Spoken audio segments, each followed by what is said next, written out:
the Honorable, all of the judges and all of the audience, Om Swastiastu. First of all, I would like to thank to the Almighty God. It is because of Him I can standing here to deliver my speech about education during pandemic COVID-19. Secondly, let me introduce myself. My name is Egy Sri Cahyani from Government Vocational School, number 3 of Tabanan. And last but not least, I hope we all in a good health and had an amazing feeling as I am right now. Now before I start my speech today, ladies and gentlemen, did you know when and where this COVID-19 started? Well, for answer my question, coronavirus or COVID-19 was first discovered in Wuhan, China at the end of December 2019. And the researchers know that the coronavirus is spread through droplets and virus particles that release into the air when an infected person breathed, talked, laughed, coughed, or sneezes. Larger droplets may fall to the ground in a few seconds, but tiny infectious particles can linger in the air and accumulate in indoor places, especially where many people are gathered and there is poor ventilation. This virus is spreading very quickly and has spread to almost all countries, including Indonesia, in just a few months. So the World Health Organization on March 11, 2020 declared this outbreak a global pandemic. Ladies and gentlemen, therefore Indonesia is implementing lockdown to prevent the spread of this virus, and all activities carried outside must be stopped until this pandemic over.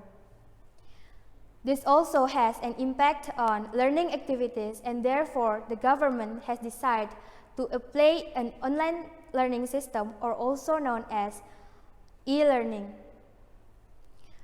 This government policy started in several provinces in Indonesia on Monday, March 16, 2020. But this not apply to several schools in each region. The schools are not ready for online learning system, and also the availability of mobile data or quota, which requires high expense for students and teachers. What time they have to study and how many quota they have, while their parents are low incomes or from the middle to lower class, and this also becomes a very important issue for students. Till finally, it's burden the parents of students who want their children to participate in this e-learning system. And this e-learning requires a good connections. Internet connections is one of the obstacles for students who's living in place that difficult to access the internet connection, especially when the students are live in underdeveloped areas. Even if someone uses a cellular networks, sometimes the networks becomes unstable because the location is still far from the cellular signal coverage. That's all the problems of students who takes online learning, so that the implementation of e-learning is not too effective. Ladies and gentlemen, to practice e-learning, we are required to be independent on understanding the lesson and be able to control our laziness.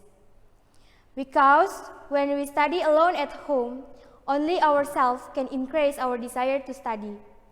It's not because the instruction of our teacher or the instruction of our parents, but how do we increase this desire and enthusiasm for study? Sometimes we, or even myself, as students also feel tired of a lot of school texts. And maybe some students forget about small things in early e-learning, such as absence or trying to do practice some texts from the teacher. Therefore, now let's look for ways how we can learning well in this pandemic, how to manage our time to study, also prevent the spread of COVID-19 by apply the health protocols. Finally, the honorable judges and the respected audience, that's all for my speech. I hope we all learned something new from it and enjoyed it. Thank you so much for your attention. Om Santi Santi Santi Om.